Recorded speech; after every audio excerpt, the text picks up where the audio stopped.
আমরা আসলে সোশ্যাল মিডিয়ায় কিছু কথা দেখি যেটা আমাদের আসলে আমাদেরকে এই কথাগুলো অনেক বেশি ব্যথিত করে। আসলে আমরা দেখি আমরা নাকি জেলা সফরে যাচ্ছি, সাংগঠনিক সফরে যাচ্ছি, আপনারা তো আছেন আমাদের সাথে। আমরা এখানে 4টা ভাগে আমাদের কাজগুলো করি। আমাদের 1 নম্বর এবং সবচেয়ে গুরুত্বপূর্ণ প্রায়োরিটি হচ্ছে আমাদের শহীদ ভাইদের পরিবারের সাথে আমাদের দেখা করা, কথা বলা, তাদের কথা শোনা এবং আমাদের যারা আহত ভাইরা বোনেরা রয়েছেন তাদের সাথে কথা বলা।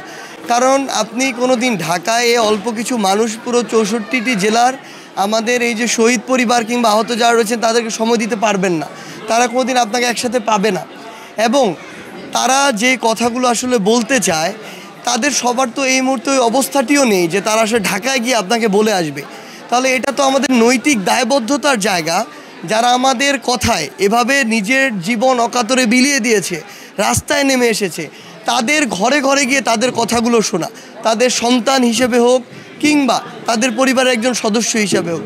হয়তো আমরা ঘরে ঘরে যেতে পারিনি, কিন্তু আমাদের অবশ্যই তো জেলায় এসে অন্তত জেলার এখানে যারা আমার শহীদ ভাই এর পরিবার রয়েছে কিংবা যারা আহত রয়েছে তাদের সাথে কথা বলা, তাহলে অন্তত একান্তভাবে তাদের কথাগুলো শোনা যায়। এটাও এই গুরুত্বপূর্ণ সবচেয়ে ইম্পর্ট্যান্ট কাজটি আমরা প্রথমত করি। এরপরে আমরা যারা আন্দোলনকারী ছিল, যারা আমাদের ওই একটা ঘোষণায় অকাতরে রাস্তায় নেমে পড়েছেন, নিজের জীবনের রিস্ক নিয়ে নেমেছেন, তারা সেই জায়গা থেকে আমরা তাদের কথাগুলো শুনি। বর্তমানে এই জেলার কি কি সমস্যাগুলো প্রকট সেগুলো শুনি, তাদের কাছে শুনি এগুলো কী করে সমাধান করা যেতে পারে, প্রশাসনকে কি করে সহযোগিতা করা যেতে পারে, কিংবা আমরা আমাদের জায়গা থেকে কি দাবি তাদের হয়ে তুলে ধরতে পারি, তাদের সাথে আমরা কথা বলি। 2টি স্টেক হোল্ডার। তৃতীয়ত আমরা স্থানীয় নেতৃবৃন্দের সাথে কথা বলি। কারণ আমরা মনে করি একটি জেলার এভাবে যদি স্থিতিশীল অবস্থা আসে এবং এভাবে 64টি জেলার স্থিতিশীল অবস্থা আসে, তাহলে দিন শেষে দেশের স্থিতিশীল অবস্থা আসে। তাহলে আলটিমেটলি আমার এই রাষ্ট্রের স্থিতিশীলতার জন্য তো এই যারা স্থানীয় নেতৃবৃন্দ তাদের মধ্যে একটা সমন্বয় প্রয়োজন। তাদের মধ্যে যে মতপার্থক্য, মতভেদ, এটা থেকে তাদের ঐক্যবদ্ধ হওয়া প্রয়োজন।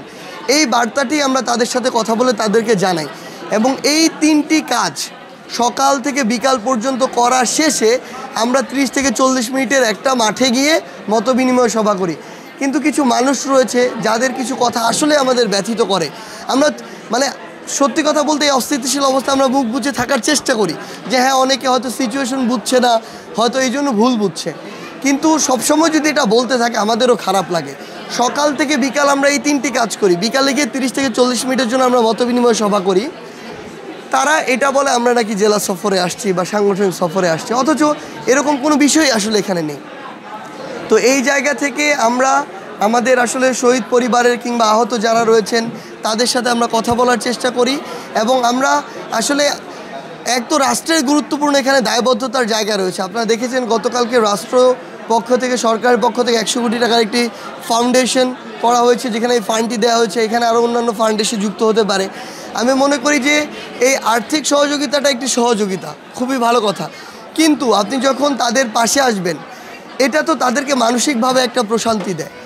এটা তারা আসলে চায় দিন শেষে। সো আমাদের সন্তান হিসেবে হোক কিংবা তাদের পরিবারের সদস্য হিসেবে হোক, ওই অভাবটুকু আমরা পূরণ করতে পারবো না, এটা ঠিক, কিন্তু তারপর আমরা তো চেষ্টাটুকু আমাদের করা উচিত। এটি আমাদের নৈতিক একটা দায়বদ্ধতার জায়গা। এই জন্যই আমাদের এখানে আসা। আমরা বলেছি যে যে কোনো সময়ে রাষ্ট্রের জায়গাটি ভিন্ন, সরকারের জায়গাটি ভিন্ন। আমরা যদি সন্তান হিসেবে কিছু করার সুযোগ থাকে, আমরা আমাদের ফোন নাম্বার দিয়েছি, তাদের কন্ট্যাক্ট নাম্বার নিয়েছি। আমাদের সাথে যোগাযোগ করলে আমরা সর্বোচ্চটুকু চেষ্টা করব, সেটা ফোনের মাধ্যমে হোক, ঢাকায় বসে হোক কিংবা একদম তার বাড়িতে এসে হোক। এটুকু আমাদের দায়বদ্ধতার জায়গা এবং এই জন্য আমরা এখানে এসেছি।